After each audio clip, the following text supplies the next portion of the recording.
నమస్తే, నేను మీ ఈశ్వర్. ఈ6 న్యూస్ కి స్వాగతం. వార్తల్లోని ముఖ్య అంశాలు. బీజేపీ ఓట్ల కోసం మాత్రమే భగవంతుని వాడుకుంటుందని, రాజకీయాల్లోకి దేవుణ్ణి తీసుకొస్తుందని మంత్రి పొన్నం ప్రభాకర్ మండిపడ్డారు.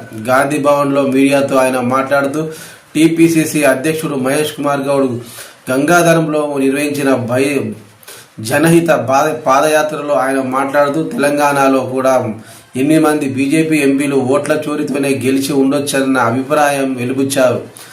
కేంద్ర మంత్రి బండి సంజయ్ కు ధైర్యం ఉంటే రాష్ట్రంలో ఎక్కడెక్కడ దొంగ ఓట్లు ఉన్నాయో ఎన్నికల కమిషన్కు లేఖ రాసి విచారణ జరిపించాలని డిమాండ్ చేశారు. ఓట్ల చోరీ అన్న అంశం రాష్ట్ర ప్రభుత్వం పర్యవేక్షించాలని టీపీసీసీ చీఫ్తో పాటు సీఎంను మంత్రి పొన్నం కోరారు. తెలంగాణ ప్రభుత్వం బలహీన వర్గాలకు న్యాయం చేయడానికి రాజకీయ, విద్యా, ఉద్యోగాల్లో 42% రిజర్వేషన్లు చట్టం చేస్తే మతం పేరు చెప్పి బీజేపీ అడ్డుపడుతుందని ఆరోపించారు. ఆర్ కృష్ణయ్య ధర్నా చేయడం విడ్డూరంగా ఉందని మంత్రి పొన్నం ప్రభాకర్ విమర్శించారు.